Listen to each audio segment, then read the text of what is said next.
संस्थानचे अध्यक्ष श्री हावरे साहब, इथे उपस्थित आमचे संस्थानचे उपाध्यक्ष कदम साहब, भोसले साहब, शेळकेताई, तांबे, इथे उपस्थित माझे सर्व सहकारी अधिकारी, या संमेलनासाठी महाराष्ट्राचे विविध भागातून आलेले सर्व साई सेवकचे प्रतिनिधी और साई पालखीचे सर्व प्रतिनिधी, सगळ्यांचे सर्वप्रथम मी संस्थानच्या वतीने स्वागत करते।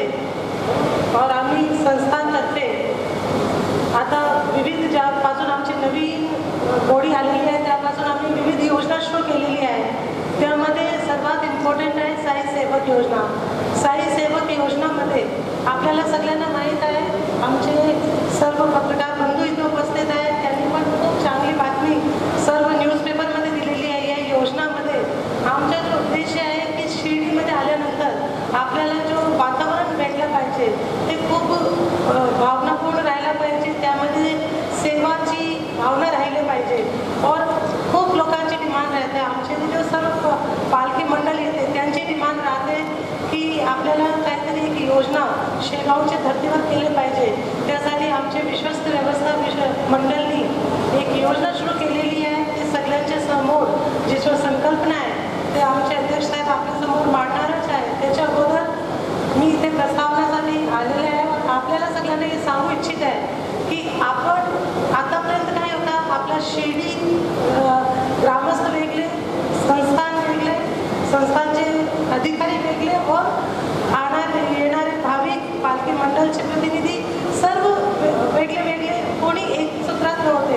आता आपल्याला साई मूवमेंट सुरू करायचे आहे। सगळ्यांना माहीत आहे आपला समाधी ईयर सुरू होत आहे और समाधी ईयर 1 ऑक्टोबर 2017 ते 18 ऑक्टोबर 2018 या कालावधीमध्ये आपण मोठ्या प्रमाणावर पूर्ण महाराष्ट्रात, भारतात और विदेशात पण आपण मोठ्या प्रमाणामध्ये साजरा करणार। यामध्ये आम्हाला जो भव्य दिव्य समारोह साजरा करायचा आहे त्यामध्ये आपला सगळ्यांचा सहयोग लागेल, क्योंकि फक्त आम्ही एकटे काम केले तो ते इतका उपयोगी राहणार नाही। लेकिन आपण अगर सगळे एकत्रित आले, आमच्या सोबत आले, तर नक्की आपण जे सोहळा आहे ते आपण खूप चांगल्या रीतीने साजरा करू। याचं जो नाम आहे ते दुसरे जो मोठे मोठे आपली योजना आहे त्यामध्ये पण आम्ही आपल्या मंडळ मार्फत मागचे 6 महिने 1 वर्षात मोठी योजना राबवण्याची सुरुवात केलेली आहे। त्यामध्ये साईचे आपले भक्त राहते त्यांना विविध सुविधा देणे,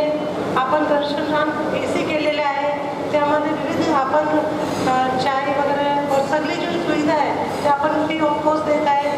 आपले लोकांसाठी मंदिरमध्ये विविध जो वस्तू राहते त्याची आपण खूप प्रमाणामध्ये सुविधा उपलब्ध करून दिलेल्या आहे। आपण रुग्णालयामध्ये जाऊ शकते, भोजनालयामध्ये जाऊ शकते, सगळे ठिकाणी या विश्वस्त व्यवस्था आल्यानंतर आपण आणि सगळ्यांना फ्री मोफत व्यवस्था उपलब्ध करून दिलेली आहे। तरी या जो मोफत व्यवस्था आहे त्यामध्ये काहीतरी लूप होल आहे, आम्हाला काम करण्यामध्ये अडचण येते, आम्हाला खूप चांगले सेवाभावी लोक पाहिजे। या सर्व व्यवस्था आपल्याला सुव्यवस्थित चालू करण्यासाठी त्यासाठी आम्ही आज आपल्या सगळ्यांच्या समोर एक साई सेवक योजना मांडणार आहे।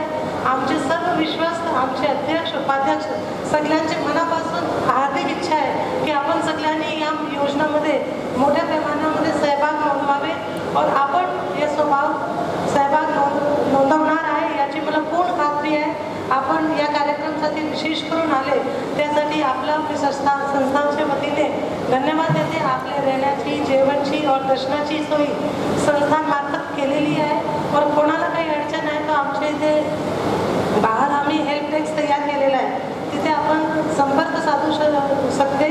और या कार्यक्रमाचे उद्घाटन करून माननीय आपल्या जिल्ह्याचे पालकमंत्री महोदय पण येणार होते, लेकिन त्यांना एक मीटिंग आलेली आहे अकोल्यामध्ये, तर ते करून आपल्याला जॉईन होईल। त्यांचे पण मी आमच्या संस्थानच्या वतीने स्वागत करते। या कार्यक्रमासाठी सर्व साई सेवक प्रतिनिधी, सर्व पत्रकार, सर्व लोकप्रतिनिधी सगळ्यांचे मी स्वागत करते। धन्यवाद। जय हिंद, जय महाराष्ट्र। धन्यवाद मॅडम।